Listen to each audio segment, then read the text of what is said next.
What we do here is go back.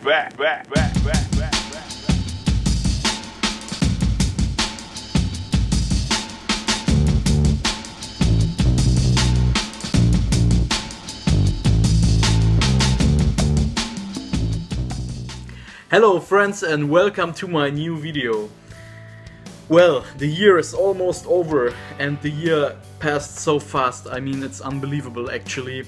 And I was just thinking about music that I was listening a lot to this year and styles and subgenres that I discovered deeper, and I always wanted to do an own video about alternative rock of the 80s, indie rock, punk rock and all this kind of mixed subgenres in a way. And I have to say, I'm not the biggest expert when it comes to this kind of music, but I started to build a collection and there are definitely some highlights that I want to share. And actually one or another reason is I bought this book around 2 years ago. It's an English book about alternative rock, I think from Canada. And as a teenager I discovered Nirvana, of course, and at some point I was questioning how the music was influenced and how the 80s influenced and how alternative rock developed. You all know I'm a huge 90s fan, but I was always asking myself, let's go a bit deeper into this genre. And well, the 80s of course has a lot to offer and there is great stuff, great music. And I want to start with Sonic Youth this time. I just bought this record yesterday. Of course, Daydream Nation is one of my favorites. I have it on CD, but I never managed to find a copy somehow, and I know that there was a reissue. But yesterday I found an original Dutch copy, Dutch pressing in strong near mint condition. This is beautiful. I mean, Daydream Nation is definitely one of their most, or probably the most famous album by Sonic Youth. Great mixture of noise rock, and they always have this kind of avant-garde-ish touch in their music. I love them.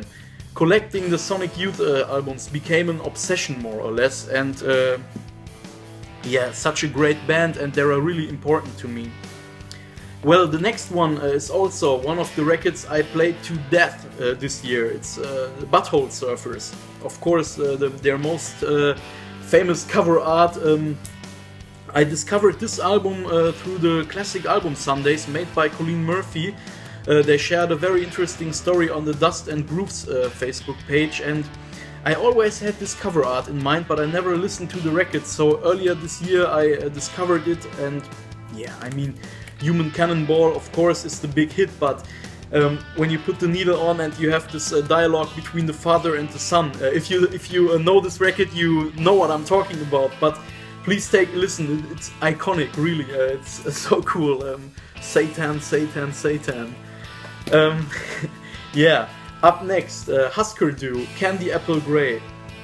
Also a classic from the 80s. Don't Wanna Know If You Are Lonely is the big hit, of course, and it's such a catchy tune. This is also an original copy in strong near mint condition. I bought this from a private sale. Great album. And this is a mixture of indie rock, punk rock, and I love it. Very powerful album.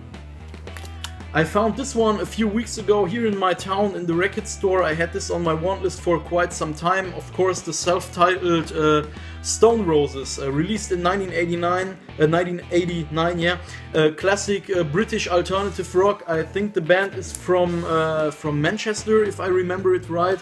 Oh yeah, and I love how they look like on this one. I paid $20 for this album, and I mean, fantastic. It's a German copy. Definitely, to my mind, an 80s must-have album. Of course, I will include some German music as well. I listen to this one a lot. Einstürzende, Neubauten, Haus, Lüge. Iconic cover art as well. This is such a great album. Industrial music, avant-garde, mixed with some weird noises and interesting spoken words. What can I say about it? It was released on Rough Trade, and the distribution was done by Rough Trade, of course. And Blixa Bargeld also is such an interesting personality. I watched a documentary about his life some time ago, and yeah, this album is definitely, it's a grower, but yeah, really essential to me. Up next, the Pixies, Doolittle. And there is an interesting story about this one. I picked this up at a hi-fi show, and there was a record seller who only had audiophile pressings, MoFi, DCC, analog productions, whatever.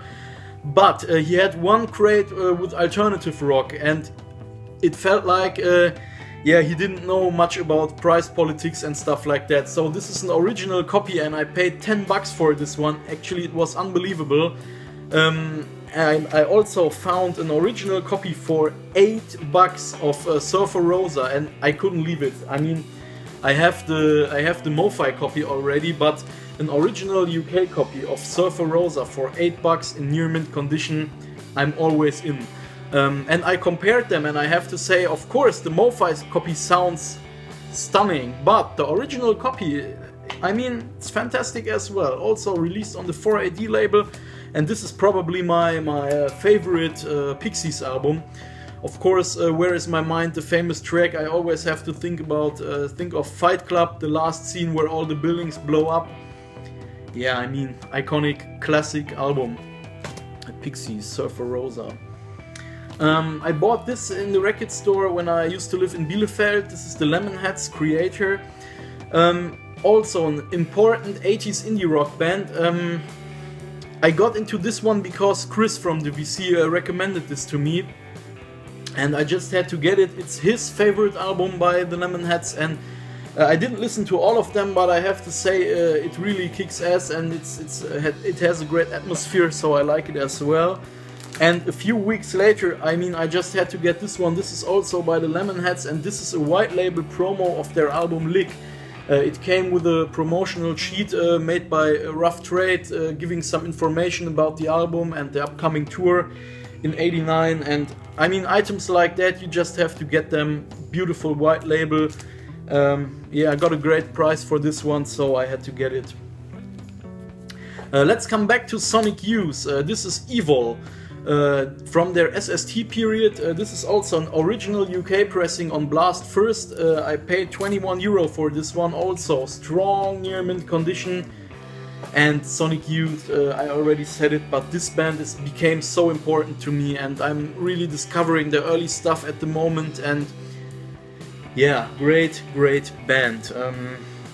This of course is a little more noise orientated. Fantastic album. The next one is by the Cocteau twins, and it's Treasure. I discovered this after I saw the Lars von Trier movie, which is called Melancholia, and there is one song, Pandora for Cindy, featured in the soundtrack, and this is some, I think the genre is called Eternal, and yeah, such a dark dream pop atmosphere. I love it from start to finish, and finding this in strong near mint condition was really hard, because it's a very silent album, and the crackling would be really annoying, and it would destroy the good atmosphere. So I love this one. This truly is one of my favorites, I have to say. And I also bought Head Over Heels by the Cocteau twins, but unfortunately this one isn't in good condition, so the record crackles like hell, and I have to replace it at some point. But in general, the album is great overall. But I would always prefer Treasure.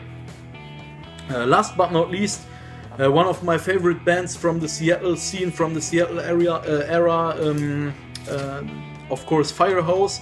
This one is called From Ohio, and yeah, it's also on SST Records. And actually, I don't know if they are still active, but such a great band. I have their entire catalog now. Also the 90s stuff, which I love, but I would also like to listen to the 80s, so I bought it. Those albums can be found very cheap, and yeah, very cool. Haus from Ohio. Well, friends, that's it for today. Thank you so much for watching. Feel free to like, comment and subscribe. Let me know which are your favorite alternative indie punk titles from the 80s. And yeah, thanks for watching. Have a great new year, and I will be back soon with some more updates. I have some krautrock, some jazz. I'm still waiting for a huge package from Japan and also some 90s stuff, of course. So stay tuned. See you next time. Bye bye.